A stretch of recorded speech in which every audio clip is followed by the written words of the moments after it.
YouTube channel Deep Expert Reviews پر ایک نئے اور گہرے تجزیے میں خوش آمدید۔ جی بہت شکریہ۔ اور آج کا جو موضوع ہے ہم سب کی زندگی کا ایک ایسا لازمی حصہ ہے جس پر ہر انسان سوچتا ضرور ہے۔ بالکل، ہم سوچتے تو ہیں لیکن شاید ہی کبھی اس کے پیچھے چھپی اصل سائنس اور تاریخ پر غور کرتے ہیں۔ تو آج ہم ایک انتہائی تہلکہ خیز اور شہرہ آفاق کتاب کا جائزہ لے رہے ہیں جس کا نام ہے دی ایوولوشن آف ڈیزائر۔ اور اسے لکھا ہے ارتقائی نفسیات یعنی ایولیوشنری سائیکالوجی کے بہت ہی مایہ ناز ماہر ڈیوڈ ایم بس نے۔ جی ہاں، یہ کتاب اس بنیادی سوال کا جواب دیتی ہے کہ مرد اور خواتین ایک دوسرے کا انتخاب کن بنیادوں پر کرتے ہیں اور ہماری ترجیحات کے پیچھے دراصل کیا راز چھپے ہیں۔ صحیح، اور یہ راز واقعی حیران کن ہے۔ لیکن دیکھیں، اس دلچسپ گفتگو کے باقاعدہ آغاز سے پہلے ایک اہم اعلان کرنا ضروری ہے۔ یہ آڈیوز آرٹیفیشل انٹیلیجنس کے ذریعے تیار کی گئی ہیں، اس لیے ان میں صنف یا تلفظ کی کچھ غلطیاں ہو سکتی ہیں۔ یہ مواد خالصتاً تعلیمی مقاصد کے لیے ہے۔ بالکل، یہ بات ذہن میں رکھنا ضروری ہے۔ تو آج کے اس تفصیلی مطالعے کا مشن کیا ہے؟ آج ہم ان تمام ذرائع، ابواب اور تحقیق کا طویل اور گہرا تجزیہ کریں گے تاکہ یہ سمجھ سکیں کہ رشتوں کی بنیاد، ساتھی کا انتخاب اور ہماری یہ جو پیچیدہ ترجیحات ہیں یہ حقیقت میں کیسے کام کرتی ہیں۔ چلیں اس کو تھوڑا تفصیل سے سمجھتے ہیں۔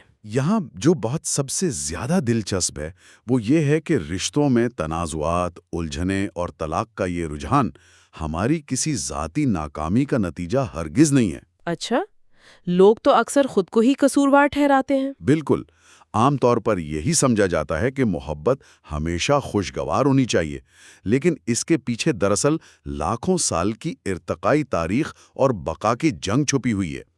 ارتقائی نفسیات ہمیں بتاتی ہے کہ رشتوں کے اندر جو تصادم پایا جاتا ہے وہ کوئی غیر معمولی بات نہیں ہے۔ مطلب یہ انسانی فطرت کا حصہ ہے؟ 100%۔ لاکھوں سالوں کے ارتقاء نے ہمارے ذہنوں کو خاص طریقوں سے پروگرام کیا ہے۔ ہمارے قدیم اجداد کو بقا اور افزائش نسل کے لیے جن چیلنجز کا سامنا تھا انہوں نے ہمارے دماغ کی وائرنگ کو شکل دی ہے، اور ہم آج بھی اسی وائرنگ کے تحت چل رہے ہیں۔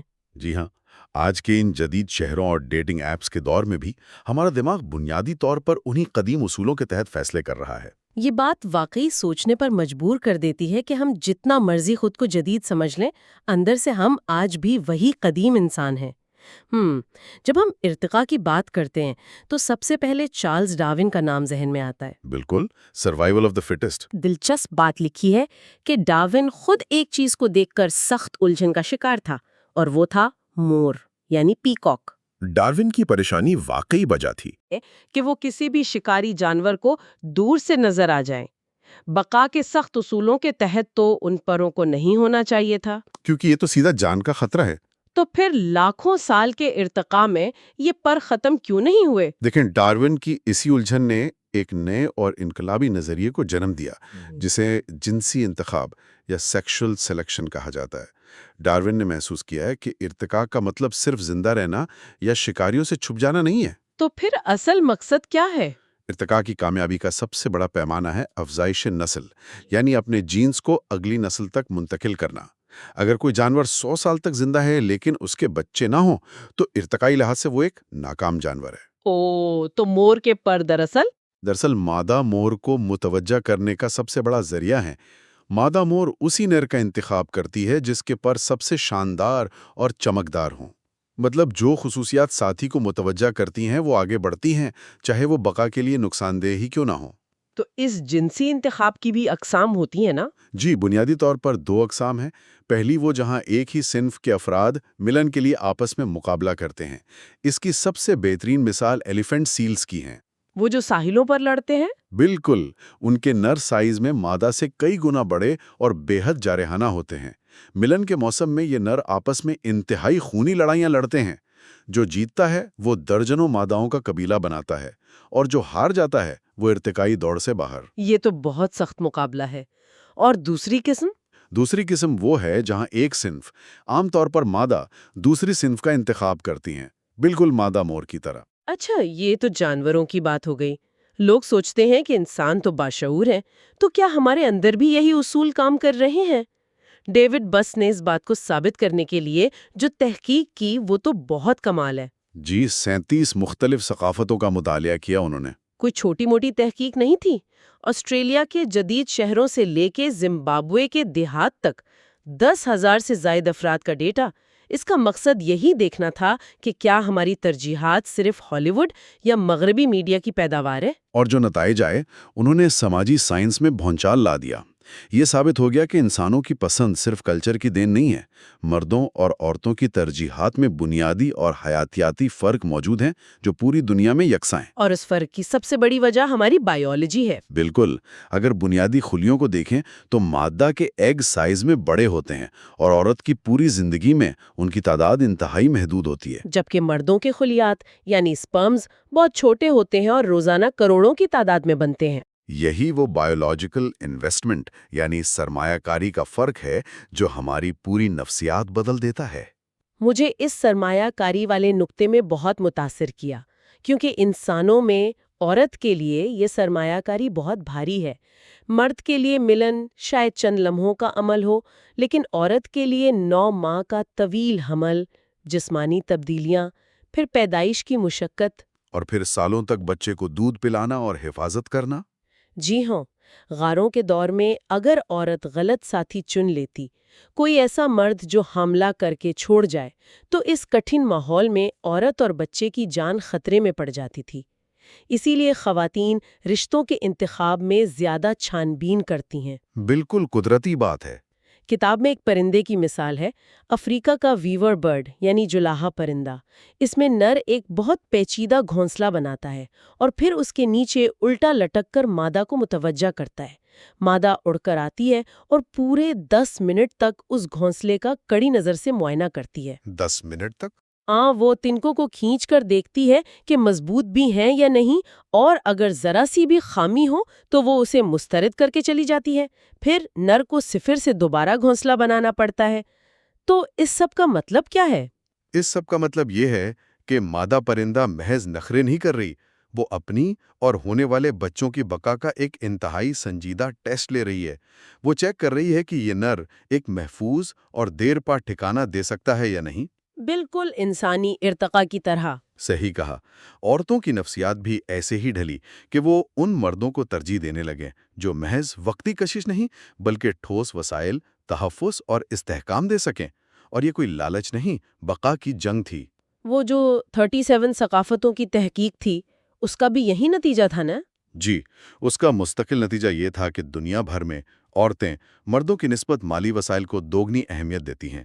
چاہے وہ ترقی یافتہ ممالک ہوں یا پسماندہ قبائل، خواتین ان مردوں کی طرف متوجہ ہوتی ہیں جن کے پاس وسائل ہوں یا انہیں حاصل کرنے کی صلاحیت ہوں۔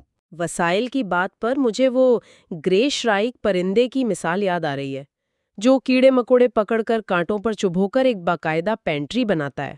ہاں، خوراک کا ذخیرہ، اور مادہ پرندے اسی نر کو چنتی ہیں جس کا ذخیرہ سب سے بڑا ہو۔ جو شکار نہیں کر پاتے وہ تنہا مر جاتے ہیں۔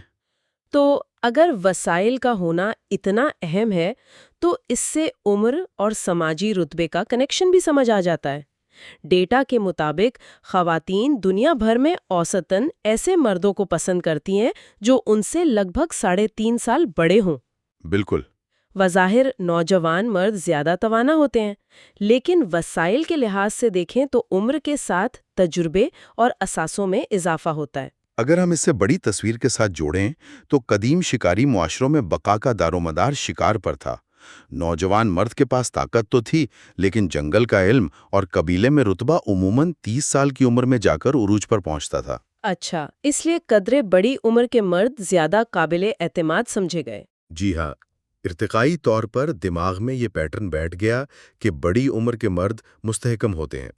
لیکن ظاہر 50,000 سال پہلے کسی کا بینک بیلنس تو تھا نہیں، تو عورتیں کیسے جانچتی تھیں؟ وہ ان کے رویے سے اندازہ لگاتی ہوں گی۔ بالکل، محنت کرنے کی عادت، ایمبیشن اور ذہانت، یہ خصوصیات اس بات کی ضمانت ہے کہ اگر یہ شخص آج خالی ہاتھ بھی ہے تو کل وسائل اکٹھے کر لے گا۔ یہ بہت زبردست نقطہ ہے، یعنی ایک عورت لاشعوری طور پر ایک محفوظ مستقبل پلان کر رہی ہے۔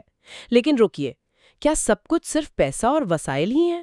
محبت، رومانس، جذباتی لگاؤ، ان سب کا کیا؟ بعض لوگ تو کہتے ہیں رومانی محبت مغرب کی ایجاد ہے۔ یہ ایک بہت بڑی غلط فہمی ہے۔ تحقیق بتاتی ہے کہ دنیا کی 90% سے زائد ثقافتوں میں محبت کا تصور موجود ہے۔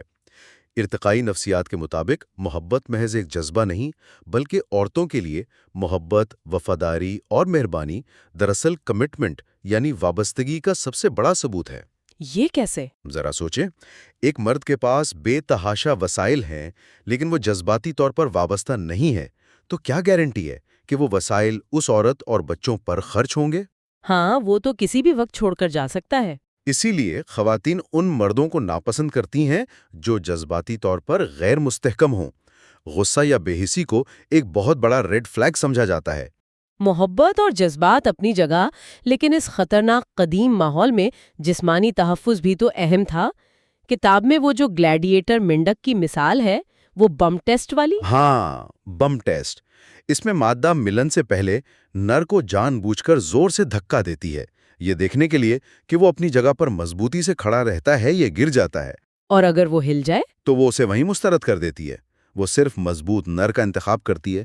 اور انسانوں میں بھی ہم دیکھتے ہیں کہ عورتیں عموماً لمبے قد، چوڑے کندھوں اور وی شیپ جسم والے مردوں کو پرکشش سمجھتی ہیں۔ اس کی وجہ قدیم دور کے خطرات ہیں، جنگلی درندے، دوسرے قبیلوں کے حملے اور جارحانہ مزاج والے مردوں سے بچاؤ۔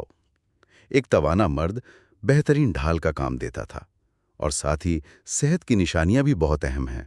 جیسے چہرے کی ہم آہنگی یعنی فیشل سیمیٹری۔ بالکل، سائنس بتاتی ہے کہ فیشل سیمیٹری اور مردانہ وجاہت دراصل اس بات کا سگنل ہے کہ اس شخص کا مدافعتی نظام یعنی امیون سسٹم بہت زبردست ہے۔ مطلب اس کے جینز میں خرابی نہیں ہے اور بچے بھی صحت مند ہوں گے؟ جی بالکل، یہی لاشعوری سوچ ہوتی ہے۔ یہ سب تو بہت منطقی ہے، لیکن میں ایک جدید دور کا سوال کرنا چاہتی ہوں۔ آج کی جدید عورت جو معاشی طور پر آزاد ہے، سی ای او ہو سکتی ہے، جس کے پاس اپنا سب کچھ ہے، کیا اس کی ترجیحات بدلی ہیں؟ کیونکہ کہا جاتا ہے کہ پرانے زمانوں میں عورتیں مردوں کی محتاج تھیں، اس لیے امیر مرد ڈھونڈتی تھیں۔ یہ ایک بہت زبردست سوال ہے، اور ماہرین عمرانیات بھی یہی مفروضہ پیش کرتے تھے، لیکن ڈیٹا اس کو یکسر مسترد کرتا ہے۔ ارتقائی وائرنگ اتنی آسانی سے نہیں بدلتی۔ اس کی بہترین مثال کیمرون کا بوکویری قبیلہ ہے۔ اچھا، وہاں کیا ہوتا ہے؟ اس افریقی قبیلے میں خواتین مردوں کی نسبت بہت زیادہ امیر ہیں۔ وہ زرعی زمینوں کی مالکہ ہیں اور انتہائی خود مختار ہیں۔ منطق تو کہتی ہے کہ انہیں مردوں کی دولت سے غرض نہیں ہونی چاہیے۔ ہاں، کیونکہ وہ خود امیر ہیں۔ لیکن حیرت انگیز طور پر یہ باکویری خواتین صرف انہی مردوں کا انتخاب کرتی ہیں جو ان سے بھی زیادہ امیر اور وسائل والے ہوں، اور اگر موجودہ ساتھی کے وسائل کم ہو جائیں تو وہ اسے چھوڑ کر کسی اور مالدار مرد کے پاس جانے میں دیر نہیں لگاتی۔ یہ تو واقعی آنکھیں کھول دینے والی بات ہے۔ اور یہ صرف افریقہ تک محدود نہیں ہے۔ امریکہ اور یورپ کی کامیاب خواتین، ڈاکٹرز اور وکیل، ان کا ڈیٹا بھی تو یہی بتاتا ہے۔ وہ اپنے سے کم تر آمدنی والے مرد سے شادی کرنا پسند نہیں کرتی۔ بالکل، وہ ہمیشہ ایسے مردوں کی تلاش میں رہتی ہیں جن کی معاشی اور سماجی حیثیت ان کے برابر ہو یا زیادہ ہو۔ معاشی آزادی ان کے معیار کو مزید اونچا کر دیتی ہے۔ لیکن کیا سیاق و سباق بھی اثر انداز ہوتا ہے؟ مثلاً میچ کاپنگ۔ ہم بیر یا پرفیوم کے اشتہارات دیکھتے ہیں، ایک عام سے مرد کے گرد بہت سی خوبصورت لڑکیاں بیٹھی ہیں۔ یہ ہماری کس نفسیات سے کھیل رہے ہیں؟ وہ میچ کاپنگ یعنی دوسروں کی پسند کی نقل کرنے والی حکمت عملی کا فائدہ اٹھا رہے ہیں۔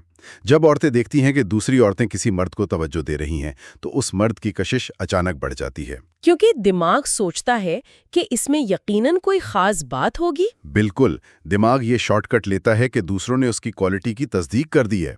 اس کے علاوہ عورت کی اپنی خوبصورتی بھی اس کی ترجیحات کو متاثر کرتی ہے۔ جو عورتیں زیادہ پرکشش ہوتی ہیں وہ انتخاب میں کہیں زیادہ ڈیمانڈنگ ہو جاتی ہیں۔ انہیں سب کچھ ایک ہی پیکج میں چاہیے ہوتا ہے۔ جی، بہترین جینز، رتبہ اور کمٹمنٹ۔ اور ایک اور مثال ہم جنس پرست خواتین کی ہے۔ ان کا ڈیٹا بتاتا ہے کہ وہ صحت اور مہربانی جیسی صفات تو دیکھتی ہیں، لیکن روایتی طور پر مردوں کے مالی وسائل کو اتنی اہمیت نہیں دیتی جتنا کہ ہیٹروسیکشول خواتین۔ اس سے سمجھ آتا ہے کہ ترجیحات کا کینوس بہت وسیع ہے، لیکن بنیادی رنگ ارتقاء نے ہی بھرے ہیں۔ تو ہم نے اتنی گہری باتیں سیکھیں، ڈارون کے مور سے جدید خواتین تک، لیکن اس سائنسی علم کا ہماری روزمرہ عملی زندگی میں کیا فائدہ؟ اس علم کا سب سے بڑا فائدہ یہ ہے کہ ہم خود کو اور اپنے رشتوں کو ایک ہمدردانہ نظر سے دیکھ سکتے ہیں۔ جب ہمیں پتہ ہو کہ ساتھی کی توقعات کسی ذاتی ضد کا نہیں بلکہ لاکھوں سال کی بقا کی تاریخ کا نتیجہ ہیں، تو رشتوں میں برداشت پیدا ہوتی ہے۔ اور ہم سمجھ پاتے ہیں کہ غیر حقیقی توقعات کیا ہیں۔ بالکل، ہم ان رویوں کو پہچان سکتے ہیں جو پرانے جنگلوں میں تو فائدہ مند تھے، لیکن آج کے شہری دور میں نقصان دہ ہو سکتے ہیں۔ خاص طور پر آج کا ڈیٹنگ ایپس اور سوشل میڈیا کا دور، جہاں لامتناہی آپشنز نے ایک فیصلہ کرنا عذاب بنا دیا ہے۔ یہ ایک اہم سوال کھڑا کرتا ہے۔ ذرا اس پر غور کریں۔ اگر ہمارے ذہن اور ہماری نفسیات لاکھوں سال کے ارتقاء سے ان قبیلوں اور جنگلوں میں بقا کے لیے ڈیزائن ہوئے ہیں جہاں ساتھی چننے کے آپشنز گنتی کے چند ہوتے تھے، تو آج کیا ہو رہا ہے؟ آج تو ایک سوائپ پر ہزاروں آپشنز ہیں۔ جی ہاں، تو کیا یہ لامحدود انتخاب کی مصنوعی آزادی ہماری اس قدیم ارتقائی نفسیات کو مکمل طور پر الجھا کر شارٹ سرکٹ نہیں کر رہی؟ کیا ہم جدید دنیا کے مسائل کو لاکھوں سال پرانے دماغ سے حل کرنے کی ناکام کوشش تو نہیں کر رہے؟ یہ واقعی ایک انتہائی گہرا اور فکر انگیز سوال ہے کہ کیا ٹیکنالوجی کی رفتار ہمارے ارتقاء کی رفتار سے کہیں آگے نکل چکی ہے؟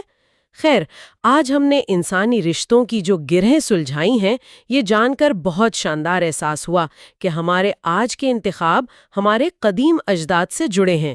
امید ہے اس تفصیلی مطالعے نے رشتوں کو سمجھنے کا ایک نیا زاویہ دیا ہوگا۔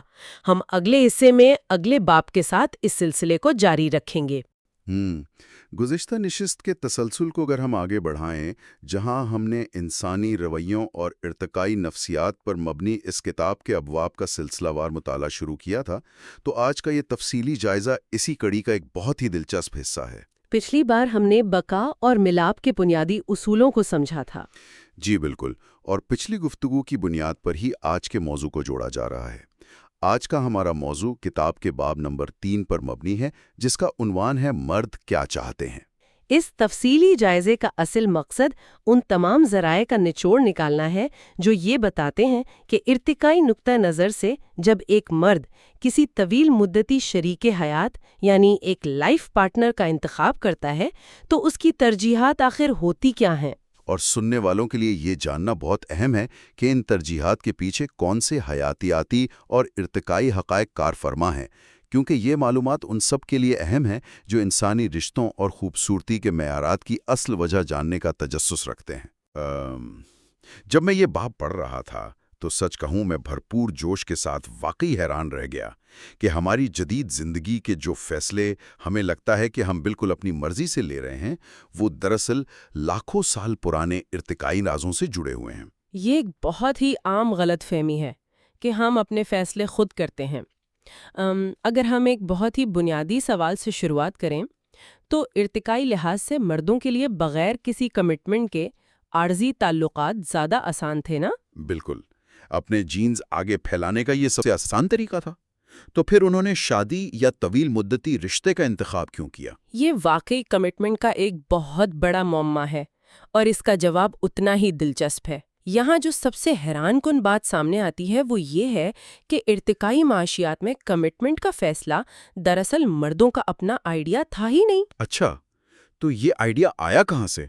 یہ خواتین کی طرف سے رکھی گئی شرائط کا نتیجہ تھا۔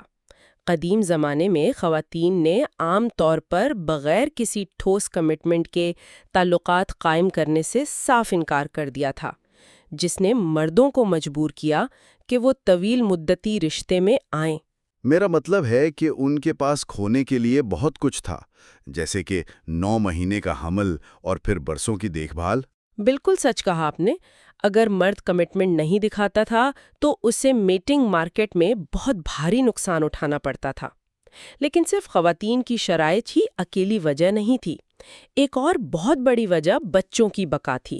ہاں، اور اس حوالے سے کتاب میں پیراگوے کے آچے قبیلے کی جو مخصوص مثال دی گئی ہے وہ بہت ہی دل دہلا دینے والی ہے۔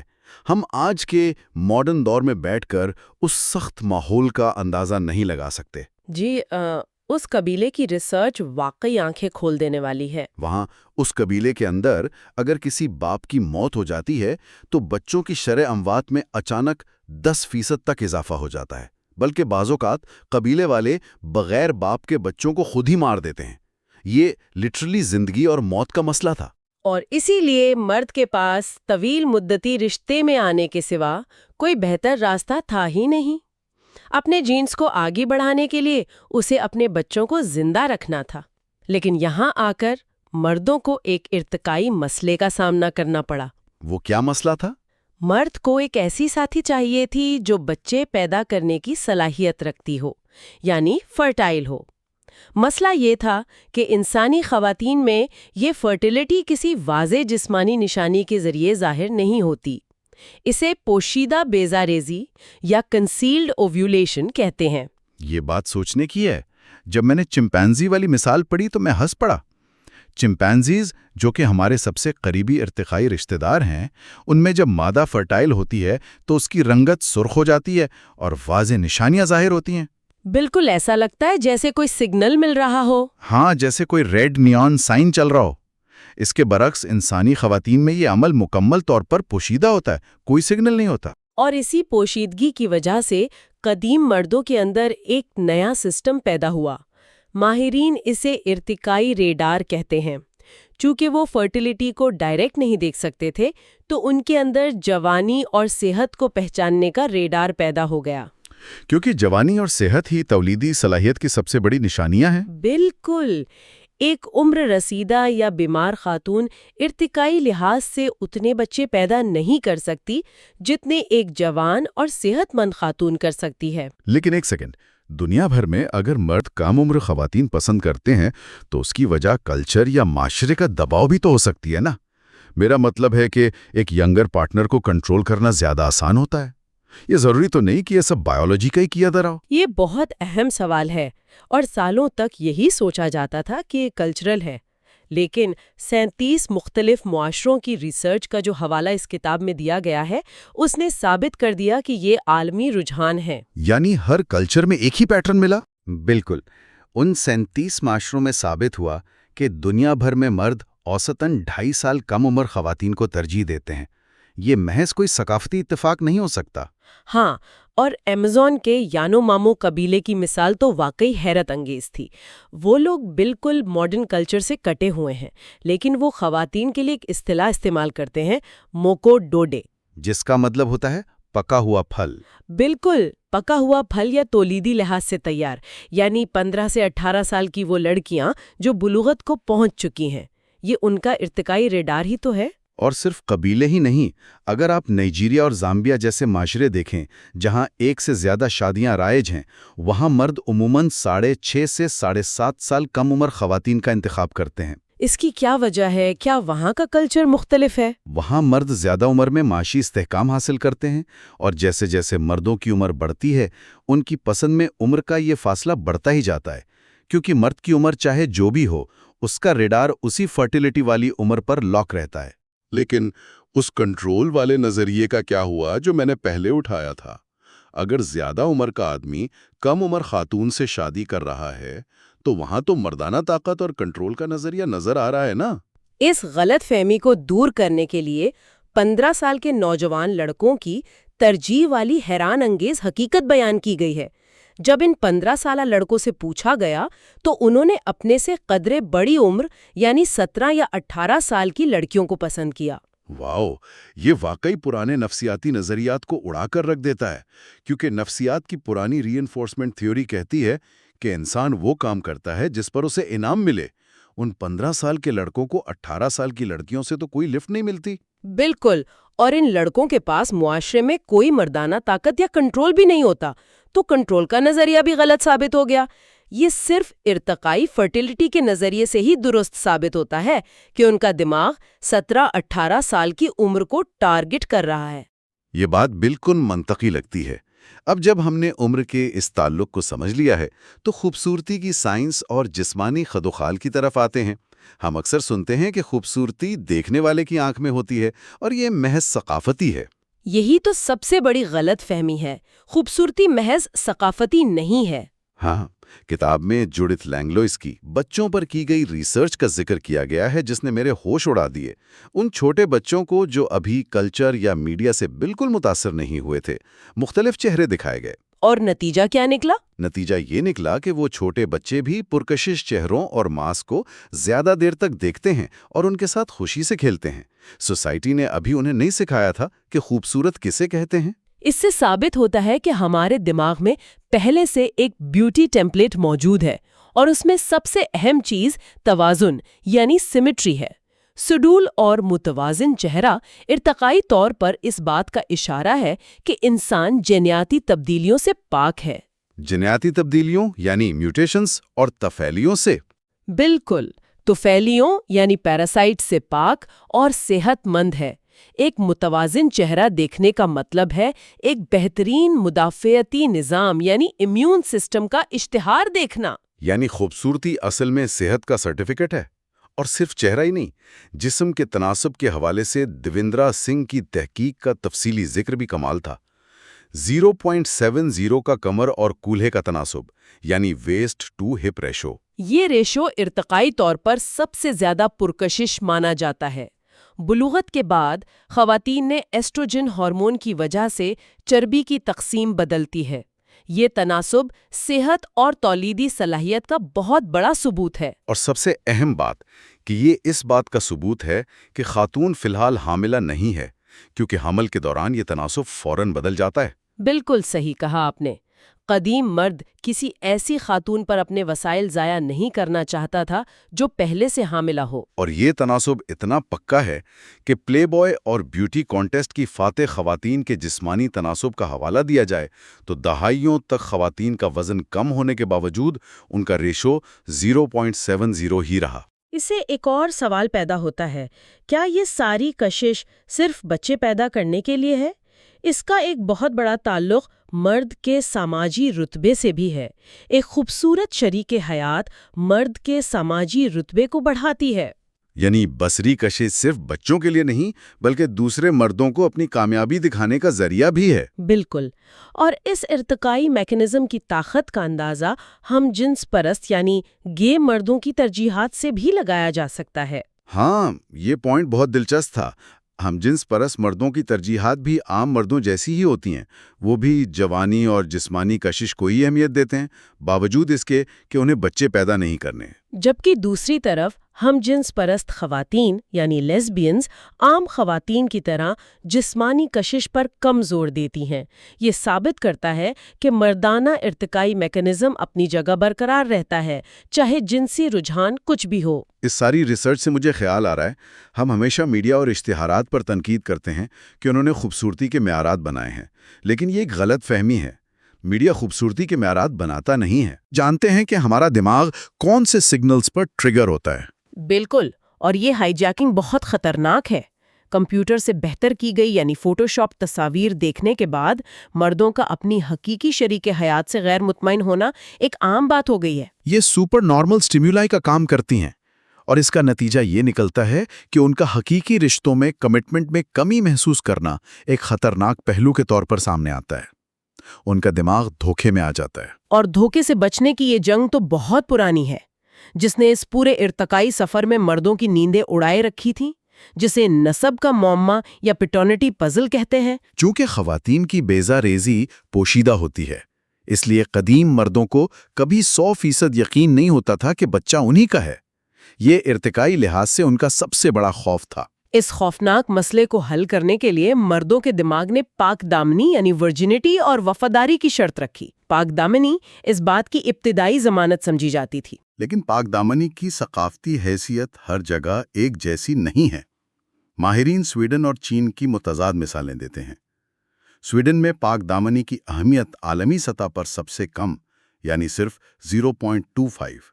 اس کی وجہ وہاں عورت کی معاشی خود مختاری اور حکومتی سہولیات ہیں، جبکہ جن ممالک میں خواتین کا معاشی انحصار مردوں پر ہے وہاں یہ بہت زیادہ ہے۔ یعنی معاشی آزادی نے پاک دامنی کی ارتقائی شرط کو کمزور کر دیا، لیکن وفاداری یعنی فیڈیلٹی کی حتمی شرط کا معاملہ بالکل مختلف ہے۔ بالکل، جدید دور میں مانع حمل ادویات یعنی برتھ کنٹرول کے باوجود مرد آج بھی وفاداری کو سب سے زیادہ اہمیت دیتے ہیں۔ یہ ثابت کرتا ہے کہ ہماری نفسیات قدیم دور میں ہی ڈیزائن ہو چکی تھی اور آج بھی اسی طاقت سے کام کر رہی ہے۔ برتھ کنٹرول نے اثر جینیاتی مسئلہ تو حل کر دیا، مگر دماغ کا ریڈار آج بھی وہیں کھڑا ہے۔ یہ ایک بہت گہری حقیقت ہے۔ اگر ہم ان تمام حقائق کا نچوڑ پیش کریں تو یہ ہمیں ایک بہت ہی اشتعال انگیز سوچ پر مجبور کر دیتا ہے۔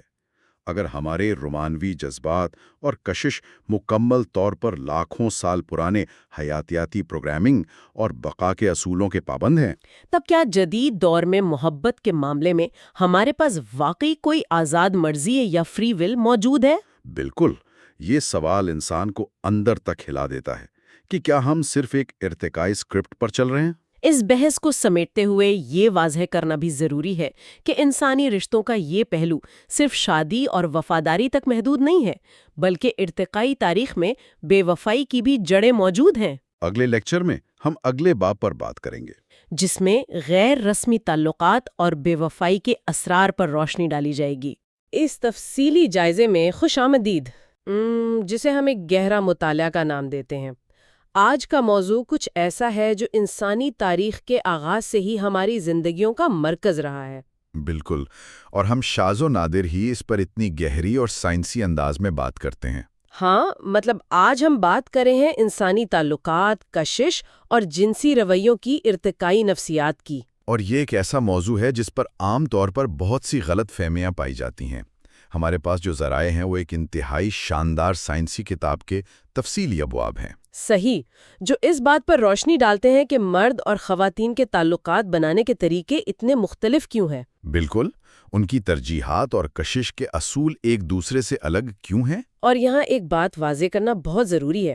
اس گفتگو کا بنیادی مقصد کسی کے رویے پر فیصلہ سنانا یا اخلاقی بحث چھیڑنا ہرگز نہیں ہے۔ جی، ہم خالصتاً سائنسی اور ارتقائی نقطہ نظر سے سمجھنے کی کوشش کر رہے ہیں کہ ہمارے آباء و اجداد کے دور سے چلنے والے محرکات آج کی ڈیٹنگ کی دنیا کو کیسے چلا رہے ہیں۔ تو آئیے اس کی تہیں کھولتے ہیں اور شروعات کرتے ہیں ایک مشہور اور حیران کن تجربے سے جو فلوریڈا یونیورسٹی میں کیا گیا تھا۔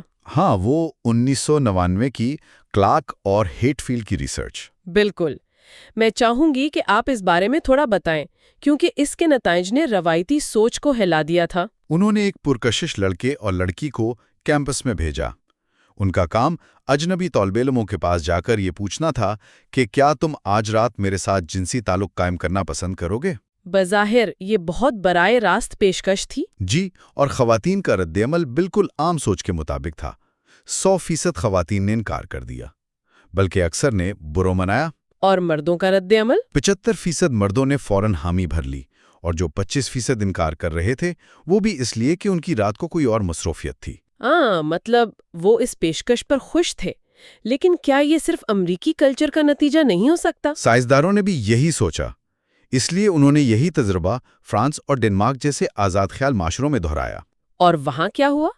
حیرت انگیز طور پر بالکل یہی نتائج آئے۔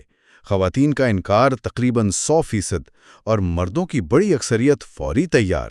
یعنی یہ فرق ہماری ثقافت سے کہیں زیادہ گہرا ہے۔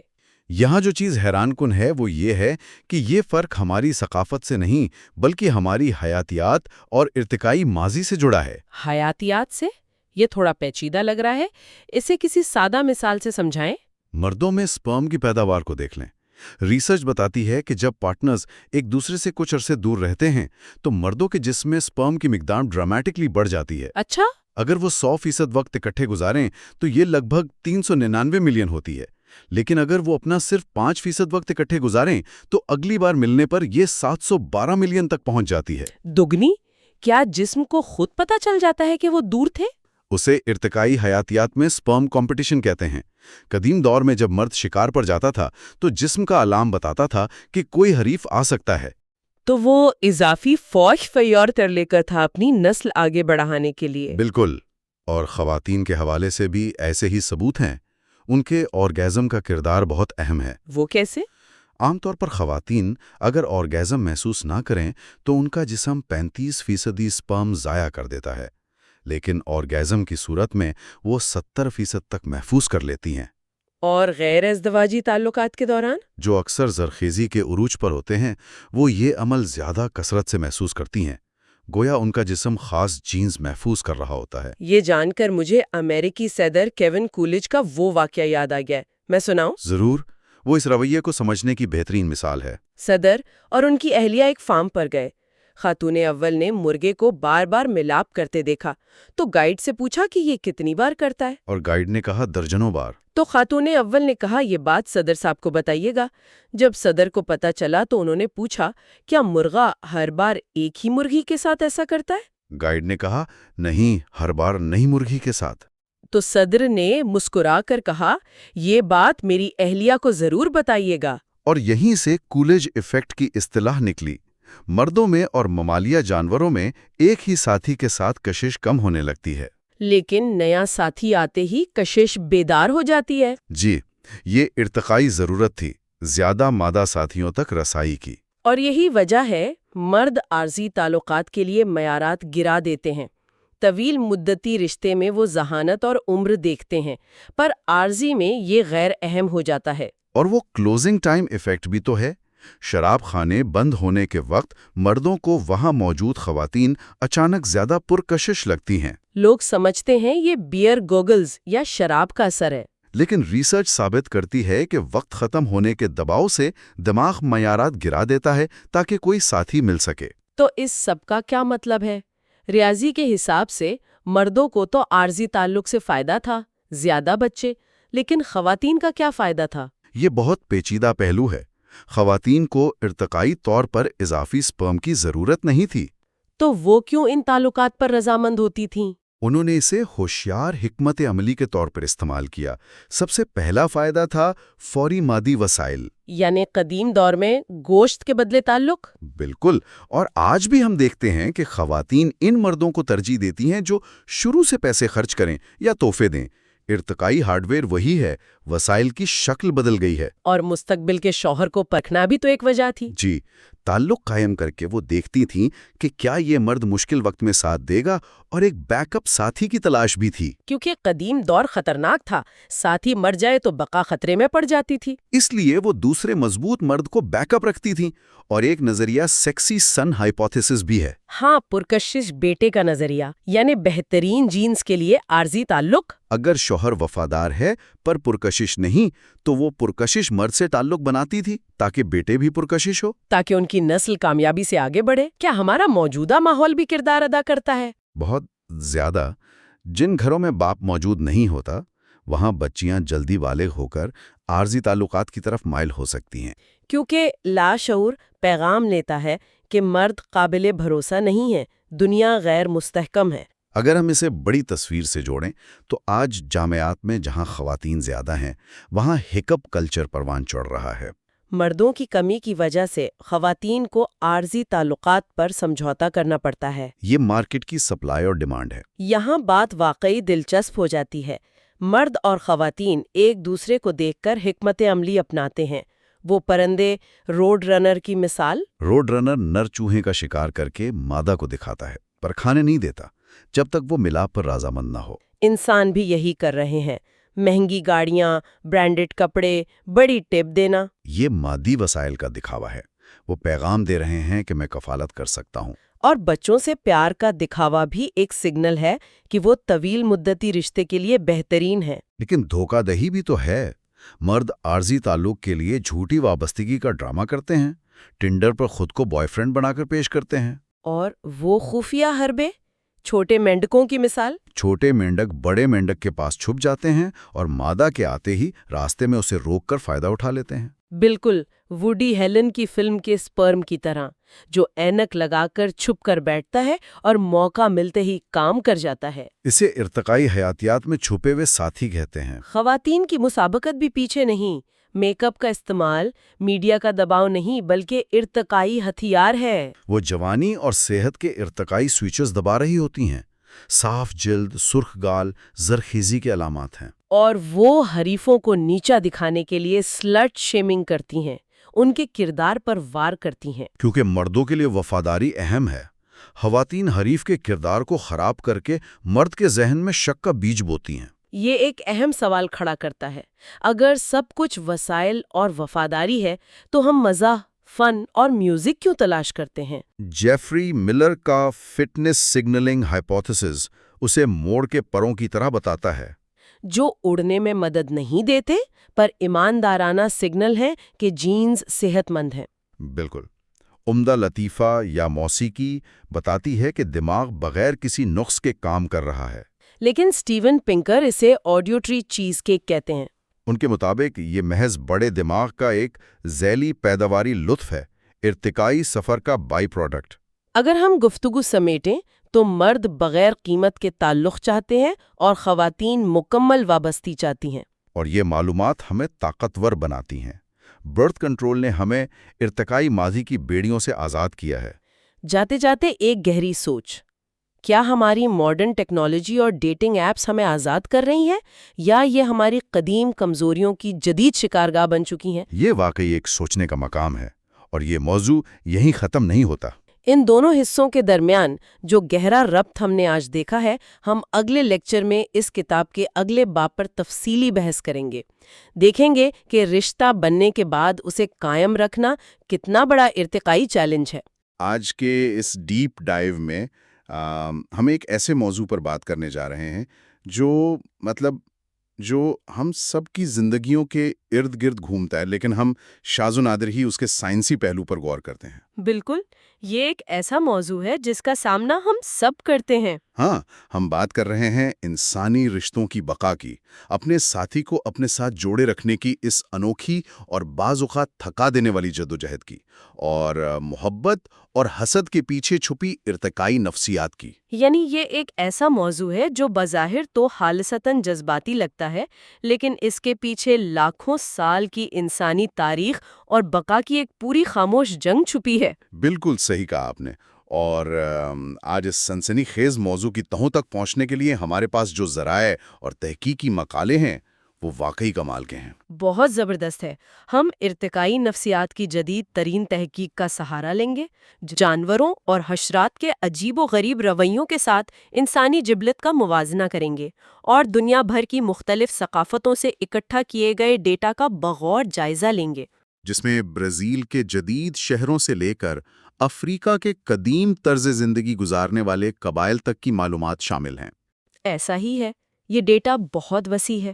تو اس سارے تفصیلی مطالعے کا بنیادی مقصد یہ سمجھنا ہے کہ آخر جوڑے ایک ساتھ کیوں رہتے ہیں، اکٹھے رہنے کے ارتقائی فوائد کیا ہیں، اور سب سے اہم بات، رشتوں کو ٹوٹنے سے بچانے کے لیے انسان لاشعوری طور پر کون سے حیران کن اور بعض اوقات تاریک ہتھ کنڈے استعمال کرتے ہیں۔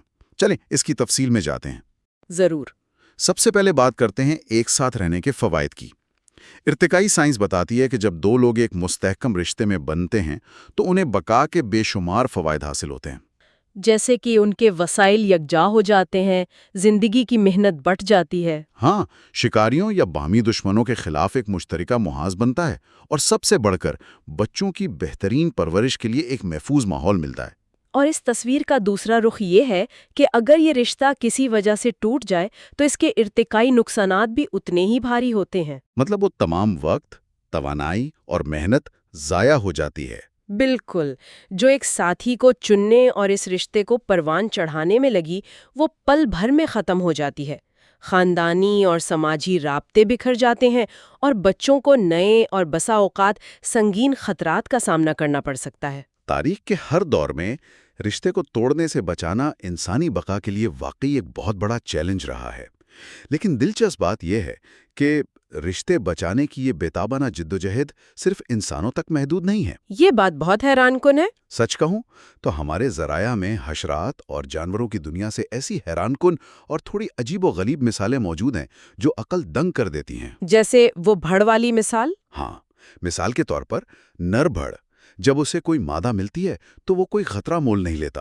وہ فوری طور پر مادہ کو اٹھاتا ہے اور اڑ کر کسی دور دراز جگہ لے جاتا ہے تاکہ کوئی اور حریف نر اس کے قریب بھی نہ پھٹک سکے۔ اور اس سے بھی زیادہ حیران کن بات بعض بھونڈروں یعنی بیٹلز کی ہے۔ بالکل، ان میں نر مادہ کے ساتھ ملن کے بعد ایک خاص قسم کی بو چھوڑتا ہے جو مادہ کی کشش کو اس حد تک کم کر دیتی ہے کہ دوسرے نر اس کی طرف متوجہ ہی نہیں ہوتے۔ یہ ایک طرح کا قدرتی اینٹی ایفروڈیزیاک ہے۔ ہاں، اور کچھ کیڑے تو قابو پانے کی اس جنگ میں اس سے بھی کئی قدم آگے چلے جاتے ہیں۔ مطلب انتہائی حد تک۔ آپ کاپیلیٹری پلگ کی بات کر رہے ہیں؟ ہاں بھائی، ایک خاص قسم کا کیڑا افزائش نسل کے بعد ایک ایسا مادہ خارج کرتا ہے جو مادہ کے اندر جا کر سخت ہو جاتا ہے اور جم جاتا ہے۔ یہ لفظی طور پر مادہ کو سیل کر دیتا ہے تاکہ کوئی دوسرا اس کے قریب نہ آ سکے۔ اور اگر یہ کافی نہیں تھا تو یہ خاص مکھی ہے جس کا سائنسی نام یوہنسینیلا نیوٹیڈا ہے۔ اس مکھی کا نر ملن کے بعد اپنے مخصوص اعضاء مادہ کے اندر ہی توڑ کر چھوڑ دیتا ہے اور خود مر جاتا ہے۔ یہ تو وہ اپنی جان دے دیتا ہے صرف اس لیے تاکہ کوئی دوسرا نر اس مادہ کے ساتھ ملن نہ کر سکے۔ یہ سن کر واقعی جھرجھری سی آ جاتی ہے۔ یہ تو بقا کی ایک انتہائی سخت اور بے رحم جنگ ہے۔ خوش قسمتی سے انسان اس طرح کے جسمانی یا طبی ہتھ کنڈے استعمال نہیں کرتے۔ اگر ہم اسے وسیع تر تناظر میں دیکھیں تو معلوم ہوتا ہے کہ اگرچہ انسان اور ان حشرات میں زمین آسمان کا فرق ہے، لیکن بنیادی ارتقائی منطق دونوں کے اندر ایک ہی کام کر رہی ہے۔ یعنی اپنی نسل کو آگے بڑھانا۔ بالکل، اپنی نسل کو ہر قیمت پر آگے بڑھانا اور حریفوں کو راستے سے ہٹانا۔ فرق صرف اتنا ہے کہ انسانوں کے پاس ایک انتہائی ترقی یافتہ اور سوچنے سمجھنے والا دماغ ہے۔ اس لیے ہم جسمانی رکاوٹوں کے بجائے انتہائی پیچیدہ، گہرے اور نفسیاتی ہتھ کنڈے استعمال کرتے ہیں۔ ہماری چالیں نظر نہیں آتی، لیکن وہ اتنی ہی مؤثر ہوتی ہیں۔ اور اسی نفسیاتی پیچیدگی میں ایک بہت بڑا سماجی خطرہ چھپا ہے جسے ارتقائی سائنسدان ساتھی چرانے کا خطرہ یا میٹ پوچنگ کہتے ہیں۔ مطلب کسی بنے بنائے رشتے میں درار ڈال کر ایک ساتھی کو اڑا لے جانا۔ اور یہ کوئی آج کے دور کا نیا تصور نہیں ہے، ہرگز نہیں۔ انسانی تاریخ اس کی سنسنی خیز مثالوں سے بھری پڑی ہے۔ بائبل میں بادشاہ ڈیوڈ اور بیت شیبا کی مشہور کہانی اسی کی ایک کڑی ہے۔ کہانی کچھ یوں ہے کہ بادشاہ ڈیوڈ نے جب بیت شیبا کو دیکھا، جو کہ اس کے ایک وفادار فوجی یوریاح کی بیوی تھی، تو وہ اس کی محبت میں اس قدر گرفتار ہو گیا کہ اس نے ایک انتہائی خوفناک منصوبہ بنایا۔ اس نے جان بوجھ کر یوریاح کو جنگ کے محاذ پر ایک ایسی خطرناک جگہ بھیج دیا جہاں اس کی موت یقینی تھی۔ بالکل، اور جب یوریاح مارا گیا تو ڈیوڈ نے بیت شیبا سے شادی کر لی۔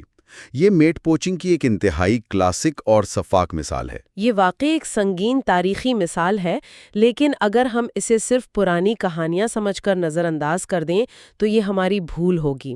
آج کے جدید دور کے اعداد و شمار پر نظر ڈالیں تو وہ بھی کم حیران کن نہیں ہے۔ ڈیوڈ شمٹ کی تحقیق والے اعداد و شمار؟ ہاں، ڈیوڈ شمٹ نامی محقق کی ایک وسیع تحقیق کے مطابق 60% مردوں اور 53% خواتین نے اپنی زندگی میں کبھی نہ کبھی کسی دوسرے کے ساتھی کو چرانے کی کوشش کی ہے۔ یعنی ایک موجودہ رشتے کو توڑ کر اسے اپنے ساتھ جوڑنے کی کوشش۔ بالکل، اور حیرت کی بات یہ ہے کہ ان میں سے تقریباً آدھی کوششیں کسی نہ کسی حد تک کامیاب بھی ہو جاتی ہیں۔ یہاں بات واقعی بہت دلچسپ ہو جاتی ہے، کیونکہ سننے والوں کے ذہن میں یہ سوال ضرور آ رہا ہوگا کہ لوگ آخر کسی کے مضبوط رشتے میں نق لگاتے کیسے ہیں؟ ذرائع اس حوالے سے 2 خاص اور انتہائی شاطرانہ طریقوں کا ذکر کرتے ہیں۔ پہلا طریقہ ہے وقتی مداخلت، جسے سائنسدان ٹیمپورل انویژن کہتے ہیں۔ اس میں حریف جان بوجھ کر اپنے ہدف کی زندگی اور شیڈیول میں اس وقت شامل ہونے کی کوشش کرتا ہے جب اس کا اصل ساتھی موجود نہیں ہوتا۔ مثلاً جب اصل ساتھی اپنے کام کے سلسلے میں شہر سے باہر ہو یا لمبی شفٹ پر گیا ہو۔ ہاں، حریف اس تنہائی کے وقت کا فائدہ اٹھا کر ہمدردی اور قربت بڑھاتا ہے۔ اور دوسرا طریقہ اس سے بھی زیادہ گہرا اور نفسیاتی ہے، جسے درار ڈالنا یا ڈرائیونگ اے ویج کہتے ہیں۔ اس میں حریف ہدف کی خود اعتمادی کو ہوا دیتا ہے۔ بالکل، اور باتوں باتوں میں یہ احساس دلاتا ہے کہ ان کا موجودہ ساتھی ان کی وہ قدر نہیں کر رہا جس کے وہ مستحق ہیں۔ وہ انتہائی محتاط انداز میں ایسے جملے استعمال کرتے ہیں جیسے تم اس سے کہیں بہتر کے حقدار ہو، یا وہ تمہاری ان خوبیوں کو سمجھ ہی نہیں پاتا۔ اور یہ جملے زہر کی طرح رشتے کی جڑوں میں بیٹھ جاتے ہیں۔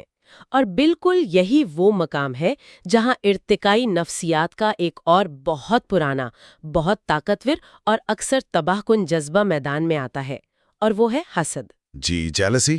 ارتقائی نقطہ نظر سے دیکھیں تو حسد کوئی بلا وجہ کی بیماری نہیں ہے، بلکہ رشتوں کو ان بیرونی حملوں اور میٹ پوچنگ سے بچانے کے لیے انسانوں کے اندر پیدا ہونے والا ایک قدرتی دفاعی نظام ہے۔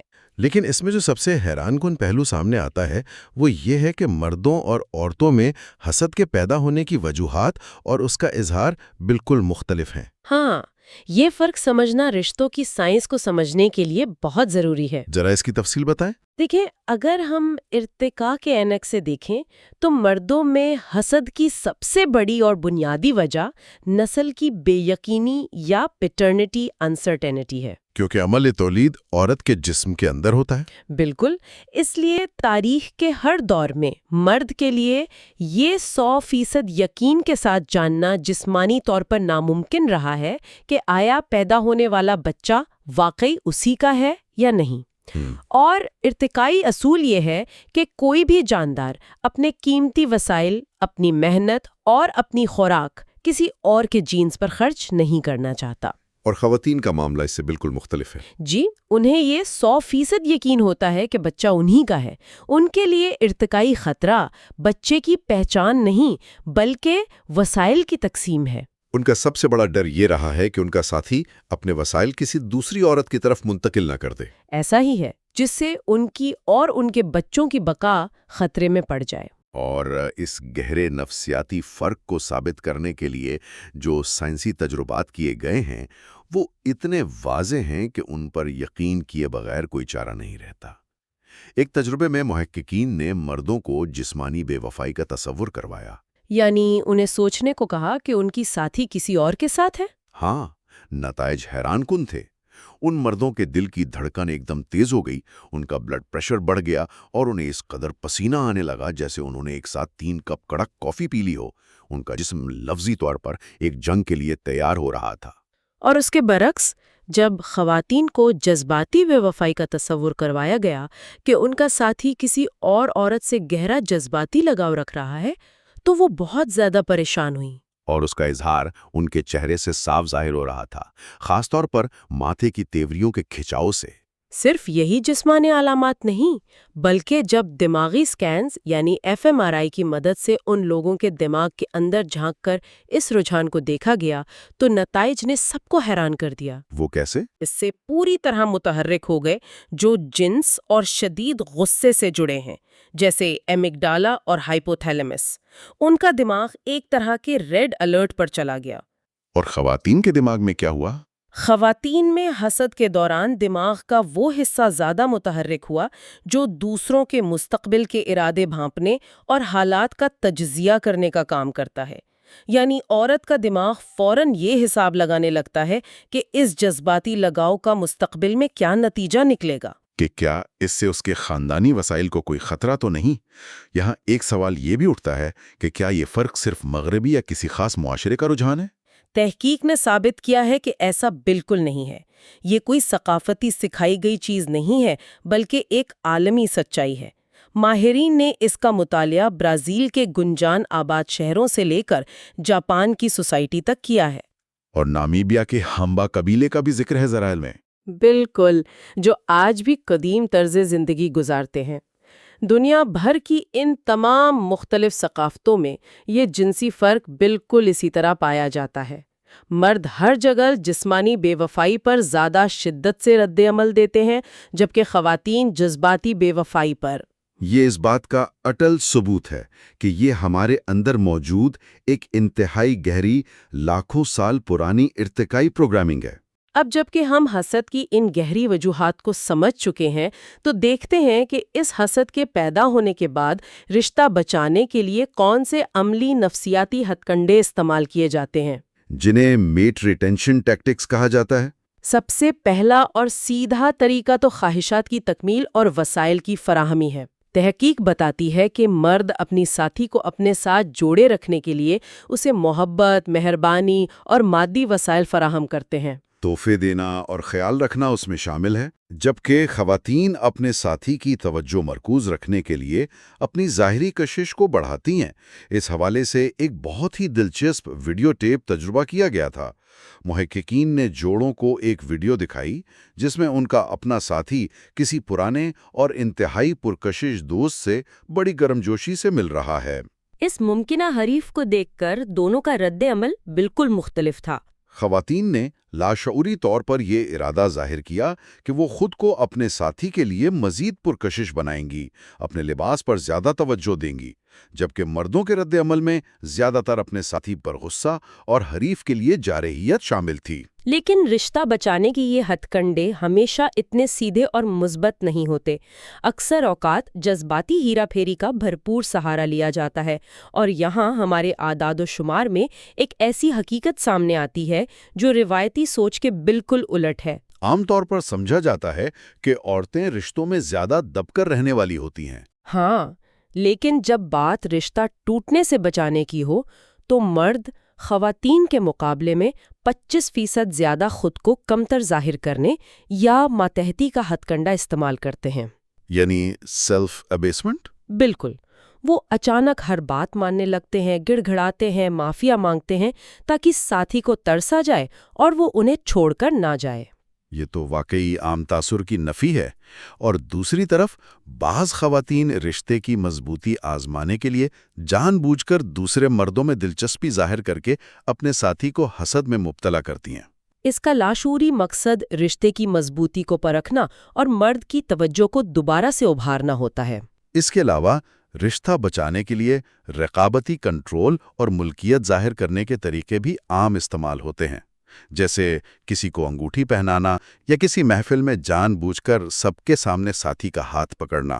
بظاہر یہ محض محبت کا اظہار لگتے ہیں، لیکن ارتقائی نفسیات کے مطابق یہ دراصل ممکنہ حریفوں کو ایک سخت پیغام ہوتا ہے کہ یہ شخص پہلے ہی میری ملکیت ہے۔ اگرچہ آج کے دور میں یہ طریقے تھوڑے نرم لگتے ہیں، لیکن تاریخ میں ان قابو پانے کے ہتھ کنڈوں کی انتہائی سخت مثالیں موجود ہیں۔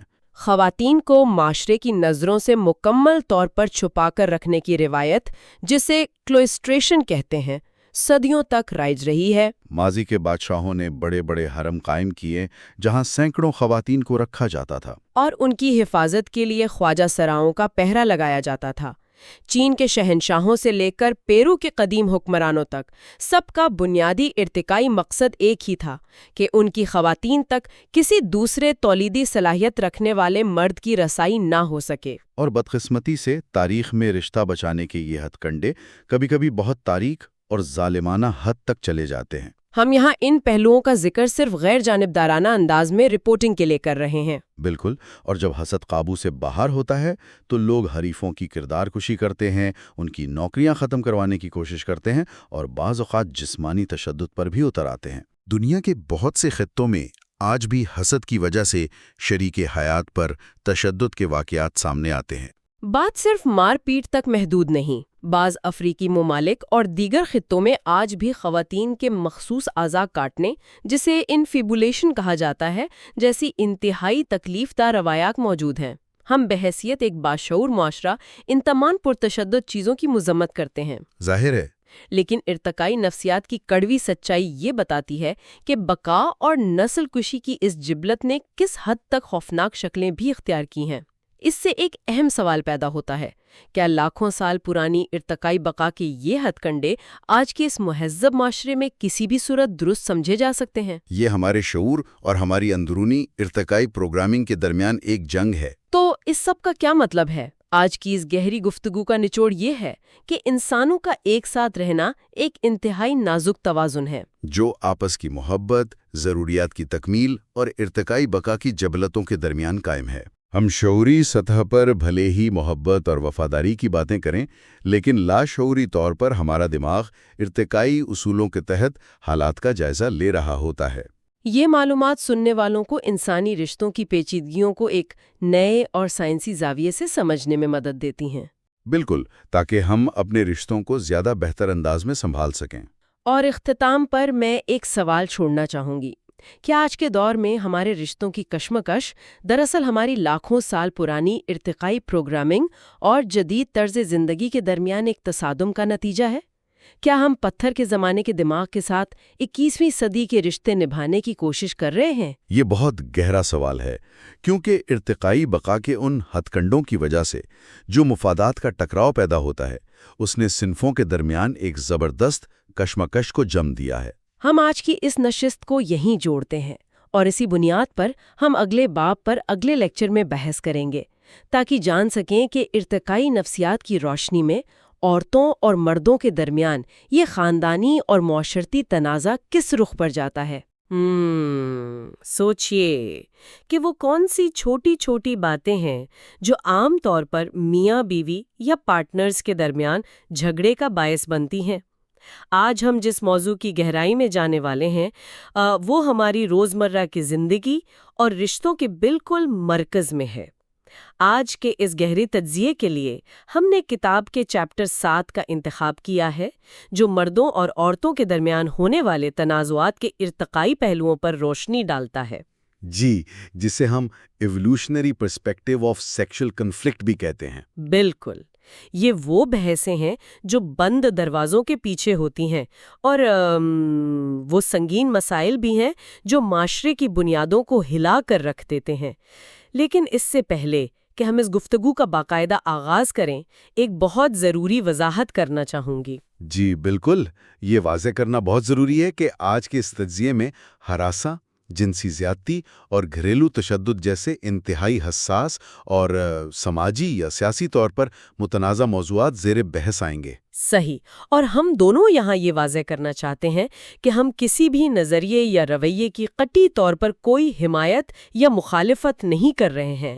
بالکل نہیں، ہمارا مقصد صرف اور صرف غیر جانبداری کے ساتھ ان خیالات، تحقیقات اور ارتقائی نظریات کو پیش کرنا ہے جو اصل ماخوذ میں بیان کیے گئے ہیں۔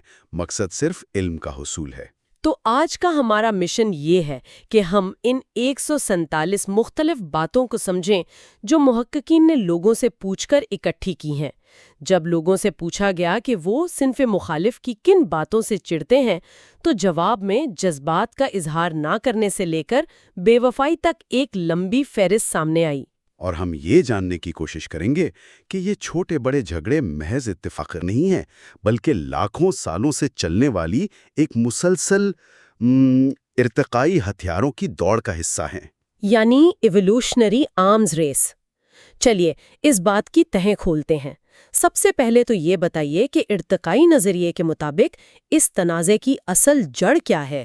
دیکھیں، اگر ہم اسے بڑی تصویر سے جوڑیں تو تنازع محض کسی بات پر متفق نہ ہونے کا نام نہیں ہے۔ ارتقائی نفسیات کے مطابق تنازع تب پیدا ہوتا ہے جب ایک شخص کے اہداف کسی دوسرے شخص کے اہداف کی راہ میں رکاوٹ بنتے ہیں۔ مطلب دونوں کی منزلیں الگ ہوتی ہیں؟ جی، لاکھوں سالوں کے ارتقائی عمل میں بقا اور نسل بڑھانے کے حوالے سے مردوں اور عورتوں کی حکمت عملیاں بہت مختلف رہی ہیں۔ تاریخی لحاظ سے مردوں کی حکمت عملی اکثر یہ رہی ہے کہ کم سے کم وسائل اور وقت خرچ کر کے زیادہ سے زیادہ تعلقات قائم کیے جائیں، تاکہ ان کے جینز آگے بڑھ سکیں، ہے نا؟ بالکل۔ اور اس کے برعکس عورتوں کی حکمت عملی بہت محتاط رہی ہے، کیونکہ بچے کی پیدائش اور پرورش میں ان کی جسمانی اور جذباتی سرمایہ کاری بہت زیادہ ہوتی ہے۔ اس لیے ان کی کوشش ایک ایسے ساتھی کی تلاش رہی ہے جو تعلق میں بھرپور سرمایہ کاری کرے۔ جب یہ دو بالکل مختلف حکمت عملی آپس میں ٹکراتی ہیں تو تنازع کا جنم ہوتا ہے۔ اور میرے خیال میں اس کی شروعات اکثر ذہن پڑھنے کی خامیوں سے ہوتی ہے۔ یہ ذہن پڑھنے والی خامی یا کوگنیٹو بائز والی بات مجھے واقعی سوچنے پہ مجبور کر رہی ہے۔ وہ ایرر مینجمنٹ تھیوری والی بات۔ جی ہاں، ایرر مینجمنٹ تھیوری یا EMT۔ آج کی ریسرچ میں اس کو سمجھانے کے لیے اسموک الارم کی بڑی زبردست مثال دی گئی ہے۔ ایک اسموک الارم کو اس طرح ڈیزائن کیا جاتا ہے کہ وہ ذرا سے دھوئیں پر بھی بج اٹھے، بھلے ہی وہ دھواں محض کسی ٹوسٹر سے آ رہا ہو۔ کیونکہ کبھی کبھار کے جھوٹے الارم کی زحمت تو برداشت کی جا سکتی ہے، لیکن اگر سچی مچ آگ لگی ہو اور الارم نہ بجے تو وہ غلطی جان لیوا ہو سکتی ہے۔ بالکل، کتاب کا یہ چیپٹر دعویٰ کرتا ہے کہ مردوں کے دماغ میں بھی ایک ایسا ہی الارم نصب ہوتا ہے جسے جنسی اوور پرسیپشن بائس کہتے ہیں۔ اور یہ الارم مردوں کو یہ باور کرواتا ہے کہ شاید سامنے والی خاتون ان میں جنسی طور پر دلچسپی رکھتی ہے، حالانکہ وہ محض ایک عام سی مسکراہٹ یا دوستانہ رویہ ہو سکتا ہے۔ ارتقائی نقطہ نظر سے مرد کے لیے ایک موقع گنوا دینا زیادہ بڑا نقصان تھا، بجائے اس کے کہ وہ غلط فہمی کا شکار ہو جائے۔ اس نظریے کو ثابت کرنے کے لیے وہ جو دلچسپ ویڈیو اسٹڈی کی گئی تھی اس کا ذکر کرتے ہیں۔ محققین نے 98 مردوں اور 102 عورتوں کے گروپ کو ایک پروفیسر اور ایک طالبہ کی 10 منٹ کی ویڈیو دکھائی، جس میں طالبہ محض اپنی اسائنمنٹ جمع کروانے کی تاریخ بڑھانے کی بات کر رہی تھی، اور دونوں کا انداز بالکل عام سا تھا۔ ہاں، اور نتائج دیکھیں تو فرق بالکل واضح ہو جاتا ہے۔ جب عورتوں سے پوچھا گیا تو انہوں نے طالبہ کے رویے کو 7 پوائنٹ کے اسکیل پر 6.45 کا سکور دیا، یعنی وہ اسے مکمل طور پر صرف ایک دوستانہ گفتگو سمجھ رہی تھیں۔ جبکہ مردوں نے اسی ویڈیو کو دیکھ کر اس میں جنسی ارادوں کو 3.84 اور کشش ارادوں کو 3.38 کا سکور دیا۔ مردوں کا وہ سموک الارم بج اٹھا تھا اور انہوں نے ایک سیدھے سادھے دوستانہ رویے کو کشش سمجھ لیا۔ اور یہی غلط فہمی آگے چل کر ایک اور بڑے ٹکراؤ کو جنم دیتی ہے، جسے ہم میٹ ویلیو یا ساتھی کے طور پر اپنی قدر کا تنازع کہہ سکتے ہیں۔ جب کشش یک طرفہ ہو اور انکار کا سامنا کرنا پڑے تو رد عمل بہت شدید ہو سکتا ہے۔ اس کی وہ کنٹری اینڈ ویسٹرن بار والی مثال بہت فٹ بیٹھتی ہے۔ بالکل، جہاں ایک خاتون محقق اپنے مشاہدے کے لیے موجود ہوتی ہیں، ایک شخص جس کا حلیہ کچھ خاص پرکشش نہیں ہوتا آ کر انہیں ڈانس کی پیشکش کرتا ہے۔ جب خاتون انتہائی شائستگی سے منع کر دیتی ہیں تو وہ شخص اچانک غصے میں آ جاتا ہے اور پوچھتا ہے کہ کیا میں تمہارے قابل نہیں؟ یہ شخص اچانک اتنا مشتعل کیوں ہو گیا؟ یہ غصہ دراصل اس شخص کے اندر موجود احساس کمتری کا نتیجہ ہے۔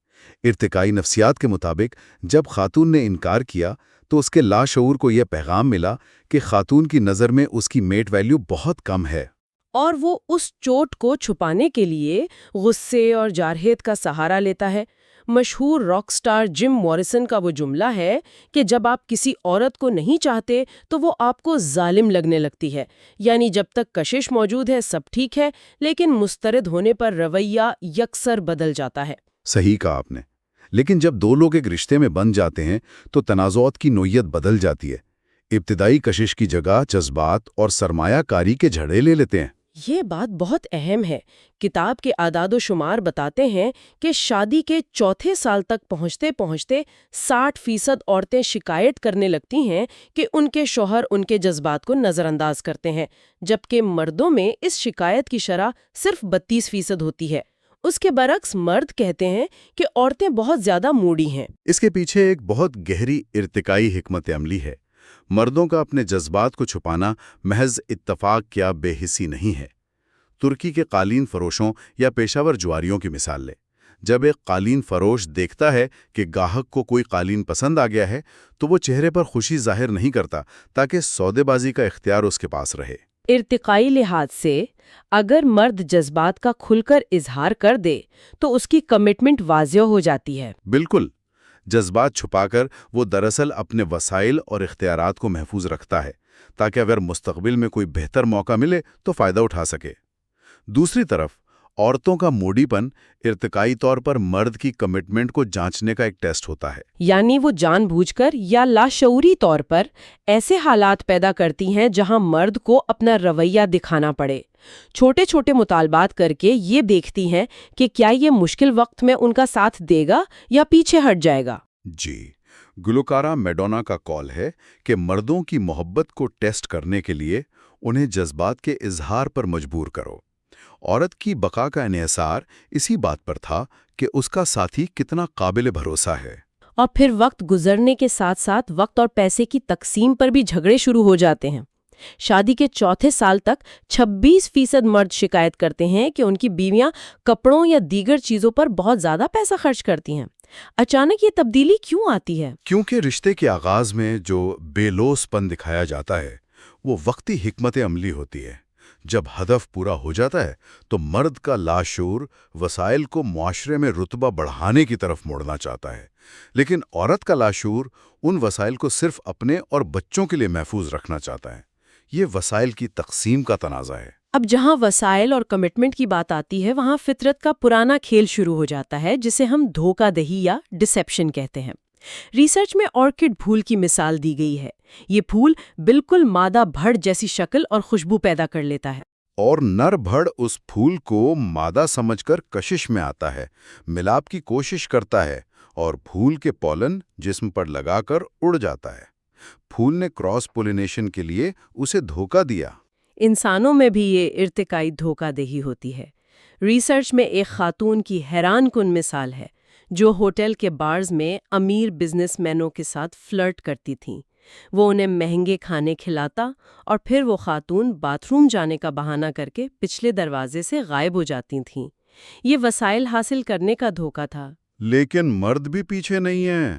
71% مردوں نے اعتراف کیا کہ انہوں نے زندگی میں محض جنسی تعلق قائم کرنے کے لیے اپنے جذبات کو بڑھا چڑھا کر پیش کیا یا جھوٹا "آئی لو یو" کہا۔ یہ کمٹمنٹ کا دھوکہ ہے۔ اسی لیے عورتوں کو چوکنا رہنا پڑا۔ انہوں نے دھوکے کو پکڑنے کے لیے نفسیاتی ریڈار بنا لیے تاکہ مرد کے ارادوں کا جائزہ لے سکیں۔ دوسری طرف مرد بھی بچنے کی کوشش کرتے ہیں۔ ڈرامہ اسٹریٹ کار نیم ڈیزائر کے کردار بلینچ کی مثال ہے۔ وہ مدم روشنی میں رہتی ہے تاکہ عمر چھپی رہے۔ لیکن مچ نامی کردار جب اسے روشنی میں دیکھتا ہے تو حقیقت بھانپ لیتا ہے۔ مرد ارتقائی طور پر عورت کی عمر اور جنسی ماضی کے حوالے سے اس لیے حساس ہوتے ہیں تاکہ یقین ہو سکے کہ ان کے وسائل کسی اور کے بچے پر تو خرچ نہیں ہو رہے، جسے پیٹرنٹی انسرٹنٹی کہتے ہیں۔ ہم نے ڈیٹنگ اور دھوکہ دہی پر بات کی، لیکن یہ ارتقائی ہتھیاروں کی دوڑ صرف یہاں تک محدود نہیں رہتی۔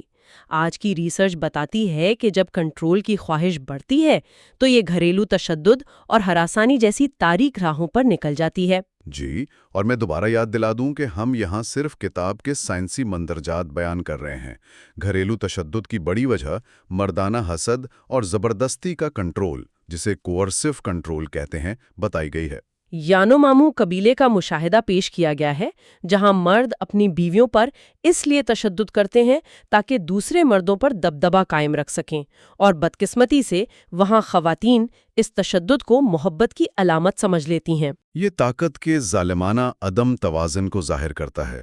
اور اگر ورک پلیس ہراسانی کی بات کریں تو ہراسانی کا شکار زیادہ تر نوجوان، پرکشش اور غیر شادی شدہ خواتین ہوتی ہیں، یعنی ارتقائی لحاظ سے جن کی افزائش نسل کی صلاحیت سب سے زیادہ ہوتی ہے۔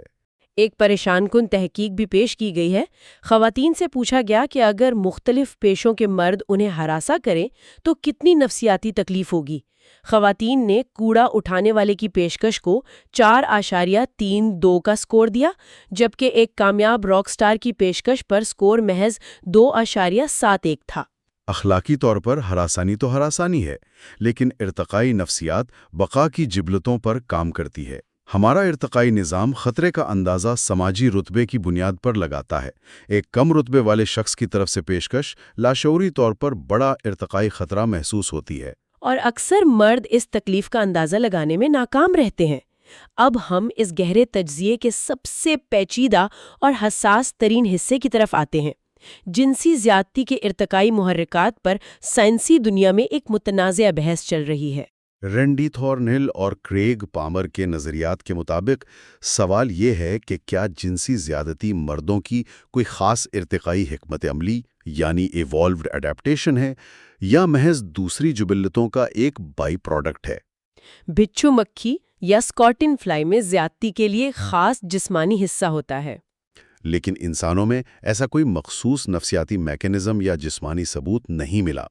اسی حوالے سے ایک نظریہ میٹ ڈیپریویشن ہائپوتھیسس کا سامنے آتا ہے۔ اس نظریے کے مطابق وہ مرد جو سماجی طور پر کمزور ہوتے ہیں اور خواتین سے مسترد ہوتے ہیں وہ یہ راستہ اپناتے ہیں، لیکن مارٹن لالومیئر کی ریسرچ اس کو غلط ثابت کرتی ہے۔ جی، لالومیئر کی ریسرچ نے دکھایا کہ جن مردوں میں زبردستی کرنے کا رجحان زیادہ تھا وہ سماجی طور پر زیادہ کامیاب تھے، ان کی اپنی میٹ ویلیو زیادہ تھی اور ان کے پاس تعلقات کی کوئی کمی نہیں تھی۔ اس کا مطلب ہے کہ یہ محرومی کا نتیجہ نہیں بلکہ نفسیاتی تاریکی کا حصہ ہے۔ دوسری طرف خواتین میں زبردست ارتقائی دفاعی نظام پروان چڑھے ہیں۔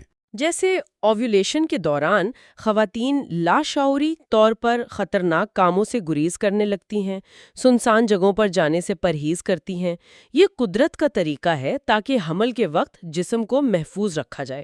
اس کے علاوہ باڈی گارڈ ہائپوتھیسس بھی ہے۔ اعداد و شمار بتاتے ہیں کہ غیر شادی شدہ خواتین کے مقابلے میں شادی شدہ خواتین پر حملوں کی شرح کم ہوتی ہے۔ غیر شادی شدہ میں 100 میں سے 18 جبکہ شادی شدہ میں 100 میں سے 7۔ اس کا مطلب یہ ہے کہ شادی شدہ خاتون کے ساتھ لاشعوری طور پر شوہر کی موجودگی کا تصور جڑا ہوتا ہے۔ حملاور کے ذہن میں ارتقائی خوف ہوتا ہے کہ اس خاتون کا محافظ انتقام لے سکتا ہے۔ بالکل، تو اگر ہم آج کی گفتگو کو سمیٹیں، چھوٹی بحث سے لے کر دھوکہ دہی اور جرائم تک، یہ سب ایک ہی ارتقائی ہتھیاروں کی دوڑ کا حصہ ہیں۔ مرد دھوکہ دہی کا طریقہ نکالتے ہیں تو عورتیں نیا ریڈار بنا لیتی ہیں۔ یہ بقا کی جنگ لاکھوں سالوں سے جاری ہے۔ ان ارتقائی طاقتوں اور لاشعوری رویوں کو سمجھنے کا مقصد غلط رویوں کو جواز فراہم کرنا نہیں، بلکہ اپنے رشتوں کو بہتر بنانا اور ایک دوسرے کے لیے ہمدردی یعنی ایمپیتھی پیدا کرنا ہے۔ ہم جان سکتے ہیں کہ ہمارا دماغ کیسے سوچنے پر مجبور کرتا ہے۔ یہ نکتہ بہت اہم ہے۔ آج کے اس گہرے تجزیے کو سمیٹتے ہوئے ہم ایک سوچنے والی بات چھوڑے جا رہے ہیں۔ اگر ہمارا دماغ واقعی بقا کی جنگ اور جبلتوں کے لیے پروگرام کیا گیا ہے، تو کیا آج کے اس جدید دور میں ہم اپنی اس بائیولوجی کو شعور کے ذریعے قابو کر سکتے ہیں؟ کیا ہمارا شعور، اخلاقیات اور علم ہمارے ڈی این اے کو شکست دے سکتا ہے؟ یہ واقعی ایک گہرا سوال ہے۔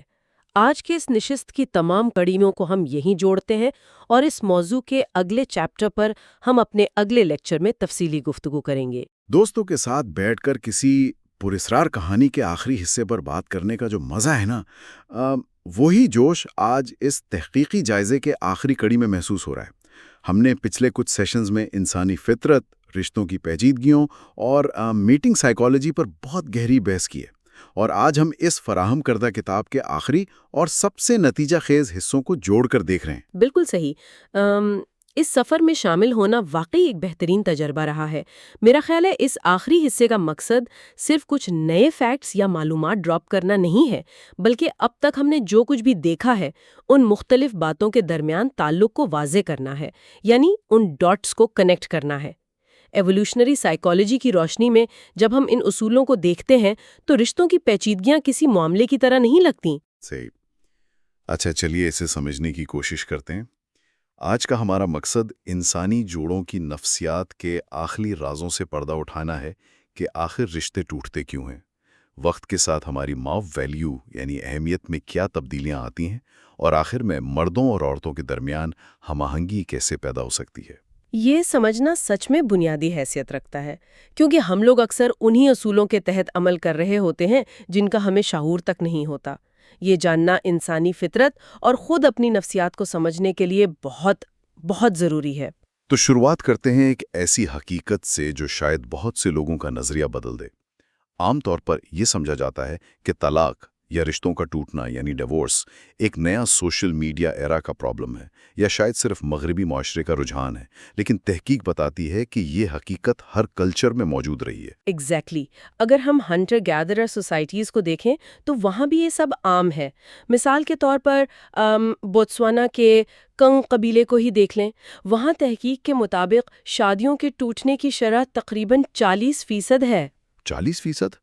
یہ تو بالکل ماڈرن سٹیز کے ڈیورس ریٹس کے برابر لگ رہا ہے۔ ہاں، اور پیراگوئے کے آچے قبیلے میں تو کہانی اور بھی آگے ہے۔ وہاں لوگ 40 سال کی عمر تک اوسطاً 11 بار شادی اور طلاق کے عمل سے گزرتے ہیں۔ تو یہ کہنا کہ بریک اپس نئے دور کی ایجاد ہیں بالکل غلط ہوگا۔ واقعی۔ تو آخر اس کے پیچھے لاجک کیا ہے؟ اگر ہم بائیولوجیکلی پیئر بانڈنگ کے لیے بنے ہیں تو رشتے ٹوٹتے کیوں ہیں؟ یہاں دلچسپ بات یہ ہے کہ ایولیوشنری لحاظ سے رشتے ٹوٹنے کی بنیادی وجوہات وہی ہیں جو ہماری بقا اور نسل آگے بڑھانے کے عمل میں رکاوٹ بنتی ہیں۔ جب ایک رشتہ فائدے کے بجائے نقصان دینے لگتا ہے تو انسانی دماغ ایگزٹ اسٹریٹجی ڈھونڈنے لگتا ہے۔ یعنی دماغ کیلکولیٹ کر رہا ہوتا ہے کہ اب اس رشتے میں رہنے کا نقصان زیادہ ہے۔ تو کتاب کے مطابق سب سے بڑی وجہ کیا سامنے آئی ہے؟ سب سے بڑی وجہ جو سامنے آئی ہے وہ بے وفائی یا انفیڈیلٹی ہے۔ اینتھروپولوجسٹ لورا بیٹزگ نے 160 مختلف معاشروں کی تحقیق کی اور یہ نتیجہ نکالا کہ چاہے کوئی بھی کلچر ہو، رشتہ ٹوٹنے کی ٹاپ ریزن انفیڈیلٹی ہی ہوتی ہے، مگر اس میں ایک واضح ڈبل سٹینڈرڈ بھی موجود ہے۔ ہاں، ڈبل سٹینڈرڈ تو ہر جگہ دکھتا ہے۔ کتاب میں یہ بتایا گیا ہے کہ ان 160 میں سے 54 معاشروں میں صرف عورت کی بے وفائی پر طلاق کی اجازت ہے، جبکہ صرف 2 معاشرے ایسے ہیں جہاں مرد کی بے وفائی کو طلاق کی واحد وجہ مانا گیا ہے۔ اور ان دو معاشروں کی حقیقت بھی یہ ہے کہ وہاں مرد کی بے وفائی پر طلاق تو ہو جاتی ہے، لیکن ان عورتوں کو بے وفائی کے نتیجے میں جسمانی سزاؤں کا سامنا کرنا پڑتا ہے۔ تو پریکٹیکلی یہ ڈبل سٹینڈرڈ یونیورسل ہے۔ یہ واقعی حیران کن ہے کہ کلچرز میں اتنی سملیرٹیز ہیں، لیکن بے وفائی کے علاوہ ایک اور بڑی وجہ جو سامنے آئی وہ بانجھ پن یا انفرٹیلٹی ہے، اور اس کی مثال صرف انسانوں تک محدود نہیں ہے۔ مجھے وہ رنگ ڈوز یعنی فاختاؤں والی مثال بہت عجیب لگی۔ ہاں، ڈوز کا تو شانتی اور پیار سے تعلق جوڑا جاتا ہے، لیکن ان میں ایک کیچ ہے۔ رنگ ڈوز عام طور پر ہمیشہ ایک ہی ساتھی کے ساتھ رہتی ہیں، لیکن اگر ان کے ہاں بچے پیدا نہ ہوں تو ان کا 25% ڈیورس ریٹ ہوتا ہے۔ انفرٹیلٹی آتے ہی جوڑے الگ ہو جاتے ہیں۔ یعنی جانوروں میں بھی بچہ پیدا نہ ہونا سیدھا سیدھا بریک اپ کی وجہ بنتا ہے۔ اگر اس کو انسانوں پر اپلائی کریں تو اقوام متحدہ کی ایک بہت بڑی تحقیق ہے۔ انہوں نے 45 معاشروں کا ڈیٹا اکٹھا کیا اور پتہ چلا کہ 39% طلاقیں ان جوڑوں میں ہوتی ہیں جن کے بچے نہیں ہوتے۔ یہ اسٹیٹ کافی کچھ واضح کر دیتا ہے، اور اس کے برعکس جن جوڑوں کے 4 یا اس سے زیادہ بچے ہوتے ہیں ان میں طلاق کی شرح 3% سے بھی کم ہوتی ہے۔ بچے آپس میں دونوں فریقین کے مفادات کو اتنا اسٹرانگلی جوڑ دیتے ہیں کہ وہاں سے نکلنا دونوں کے لیے نقصان دہ ہو جاتا ہے۔ میک سینس، دونوں کا جینیٹک انویسٹمنٹ ایک ہی جگہ پر ہوتا ہے۔ اچھا، انفیڈیلٹی کے بعد ایک اور فیکٹر ہے جس پر کتاب نے کافی زور دیا ہے، وہ ہے جنسی تعلق سے انکار اور معاشی کمی۔ انٹیمیسی سے انکار کرنا ایک اہم وجہ ہے۔ بالکل، بلکہ کتاب میں ایک سچی کہانی بھی شامل ہے۔ ایک عورت اپنے شوہر سے جان چھڑانا چاہتی تھی، تو اس کی ایک دوست نے اسے مشورہ دیا کہ اپنے شوہر کو فزیکل انٹیمیسی کے لیے انکار کرنا شروع کر دو۔ اور اس ٹرک نے واقعی کام کیا۔ اس عورت نے بالکل ویسا ہی کیا، اور صرف 2 دن کے اندر اس کا شوہر اتنے غصے میں آیا کہ گھر چھوڑ کر چلا گیا۔ ارتقائی لحاظ سے مرد کے لیے ایسی سچویشن میں رہنا ٹوٹلی یوز لیس ہو جاتا ہے۔ ایگزیکٹلی۔ اور دوسری طرف اگر مرد معاشی مدد فراہم نہیں کر رہا تو بھی رشتہ ٹوٹ جاتا ہے۔ جیسے ایک اور مثال میں مرد مسلسل اپنی نوکریاں کھو رہا تھا اور معاشی طور پر زیرو ہو چکا تھا۔ ہاں، عورت برداشت کر رہی تھی جب تک اس نے دیکھا کہ مرد نے گھر میں بھی کوئی حصہ نہیں ڈالا۔ اگلے ہی دن اس عورت نے اسے گھر سے نکال دیا۔ ارتقائی لحاظ سے جب وسائل اور سپورٹ دونوں ختم ہو گئے تو رشتے کی بنیاد ہی ٹوٹ گئی۔ اور اسی پوائنٹ پر آ کر میٹ ایجیکشن ٹیکٹکس شروع ہوتے ہیں۔ لوگ جان بوجھ کر ایسے طریقے استعمال کرتے ہیں کہ دوسرا خود ہی انہیں چھوڑ دے۔ برا سلوک کرنا یا آج کل کے دور میں گوسٹنگ کرنا۔ گوسٹنگ تو آج کل عام ہے، ہر قسم کا رابطہ ختم کر دینا۔ خیر، یہاں آ کر بات واقعی بہت دلچسپ ہو جاتی ہے، کیونکہ رشتہ ٹوٹنے کے بعد میٹ ویلیو یعنی آپ کی اہمیت سیم نہیں رہتی۔ وقت کے ساتھ اس میں عجیب تبدیلیاں آتی ہیں۔ کتاب میں اس چمپینزی کی مثال ہے یرون۔ اوہ یس، یرون کی کہانی۔ چمپینزیز کی پالیٹکس انسانوں سے کم نہیں ہوتی۔ یرون اپنے گروپ کا سب سے طاقتور چمپ تھا اور 75% میٹنگز وہی کرتا تھا۔ لیکن وقت کے ساتھ وہ بڑا ہونے لگا اور ایک نیا جوان چمپینزی لوئٹ سامنے آیا۔ لوئٹ نے یرون کو ہرا دیا اور یرون کی میٹنگز ڈائریکٹ زیرو پر آ گئیں۔ مگر یرون نے سیاسی کھیل کھیلا۔ اس نے نکی نام کے ایک اور چمپ کے ساتھ اتحاد بنایا اور واپس اپنی جگہ بناتے ہوئے 25% میٹنگز حاصل کر لیں۔ یہ مثال انسانوں پر بھی فٹ آتی ہے کہ انسانی زندگی میں اہمیت مسلسل بدلتی رہتی ہے۔ کپسیجس قبیلے میں جوان عورتوں کی برائڈ پرائس یعنی حق مہر بہت زیادہ ہوتی ہے، اور عمر کے ساتھ وہ کم ہوتی جاتی ہے، یہاں تک کہ مینوپاز یعنی حیض بند ہونے کے وقت ڈائریکٹ ریپروڈکٹیو ویلیو ختم ہو جاتی ہے۔ لیکن یہاں گرینڈ مدر ہائپوتھیسس سامنے آتی ہے۔ گرینڈ مدر ہائپوتھیسس یعنی دادی یا نانی کا کردار۔ بالکل، عورتیں اپنی نسل کی بہتر پرورش کے لیے خود مزید بچے پیدا کرنا روک دیتی ہیں۔ وہ اپنی موجودہ اولاد کی پرورش میں مدد کرتی ہیں تاکہ ان کی نسل کے سروائیو کرنے کے چانسز بڑھ جائیں۔ تو عورت کی میٹر ویلیو ختم نہیں ہوتی، اس کی فارم چینج ہو جاتی ہے۔ دوسری طرف مردوں کی اہمیت ان کی معاشی حالت اور رتبے سے جڑی ہوتی ہے جو عمر کے ساتھ بڑھتا ہے، لیکن مرد عورتوں کی نسبت جلدی مرتے ہیں، اور اس کی وجہ وہی ایوولوشنری مقابلہ ہے۔ ریڈ ڈیئر یعنی ہرن کی طرح جن ہرنوں کے سینگ بڑے ہوتے ہیں وہ ڈومیننس دکھاتے ہیں اور میٹنگز حاصل کرتے ہیں، لیکن ان کو خوراک زیادہ چاہیے ہوتی ہے اور شکار بھی جلدی ہوتے ہیں۔ انسانی مرد بھی اسی طرح رسک زیادہ لیتے ہیں، لڑنا، خطرناک کام کرنا، تاکہ وہ جنسی مقابلے میں جیت سکیں، جس کی وجہ سے ان کی عمر کم ہوتی ہے، اور اس ارلی موت اور دوسرے رسک فیکٹرز کی وجہ سے ماڈرن سوسائٹی میں ایک شادی کا بحران پیدا ہو گیا ہے۔ دی میٹنگ کرائسس خاص طور پر تعلیم یافتہ عورتوں کے مسائل اس حوالے سے اہم ہے۔ یونیورسٹی آف ٹیکساس کی مثال، جہاں 54% عورتیں اور 46% مرد ہیں، جو پریکٹیکلی 17% کا فرق بنتا ہے۔ تعلیم یافتہ عورتیں اپنے سے زیادہ یا برابر رتبے والے مرد چاہتی ہیں، جس کی وجہ سے انہیں شدید مقابلے کا سامنا کرنا پڑتا ہے۔ یہ شادی کا بحران ہمیں اس تحقیق کے آخری پہلو کی طرف لے جاتا ہے کہ دونوں جنسیوں کے درمیان ہم آہنگی کیسے پیدا ہو۔ اسے سمجھنے کے لیے ہمیں پیٹریارکی کے ایولیوشنری پس منظر کو دیکھنا ہوگا۔ یہاں کسی فکر کی حمایت یا مخالفت نہیں کرنی، صرف سائنس دیکھنی ہے۔ صحیح، بالکل غیر جانبدار رہ کر۔ ارتقائی سائنس بتاتی ہے کہ عورتوں کی کامیاب مردوں کو چننے کی خواہش اور مردوں کے آپس کے مقابلے اور اتحاد نے مل کر پیٹریارکی کی بنیاد رکھی۔ مردوں نے مل کر ایسے نیٹ ورکس تشکیل دیے جن سے وہ وسائل کو کنٹرول کر سکیں۔ تو پیٹریارکی دونوں فریقین کی ایولیوشنری اسٹریٹجیز کا ملا جلا نتیجہ ہے؟ اگر ہم اسے بڑے تناظر میں دیکھیں تو انسان صرف ایک ہی طریقے کا پابند نہیں ہے۔ خواہشات میں بہت تنوع یعنی ڈائیورسٹی ہے۔ کلچر کے اثرات بہت گہرے ہیں۔ جیسے 1980 کی دہائی میں چائنا میں ورجنٹی کو انتہائی اہم سمجھا جاتا تھا، جبکہ سویڈن جیسے ممالک میں اس کی کوئی اہمیت نہیں۔ یہ سب بچپن کے ماحول اور معاشرتی اشکام پر مبنی ہے۔ اور جہاں سروائیول مشکل ہو وہاں ہمیں جنگ اور تضاد نظر آتا ہے۔ یانومامو قبیلے کی مثال دیں، جنہیں یہ جان کر حیرت ہوئی کہ امریکہ آزادی اور جمہوریت کے لیے جنگ کرتا ہے۔ کیونکہ ان کے نزدیک جنگ کا واحد مقصد عورتوں کو حاصل کرنا ہوتا ہے۔ یہ دکھاتا ہے کہ بیس لیول پر مائنڈ کیسے ہارڈ وائرڈ ہے۔ لیکن امید یہی ہے کہ ہم اپنے ارتقائی جذبات کے غلام نہیں ہیں۔ بالکل، ان جذبات کو سمجھ کر ہم بہتر رشتے بنا سکتے ہیں۔ ہم وہ واحد مخلوق ہیں جو اپنی تقدیر خود بدل سکتی ہے۔ جیسے کانٹرسیپشن یا آرٹیفیشل انسیمینیشن کے ذریعے وفاداری اور ایک دوسرے کی ضروریات کو پورا کرنا ہی عمر بھر کی محبت اور ہم آہنگی کا راز ہے۔ صحیح کہا، انڈرسٹینڈنگ اور لائلٹی سے ہم بائیولوجی پر غلبہ پا سکتے ہیں۔ تو اس سب کا آخر مطلب کیا ہے؟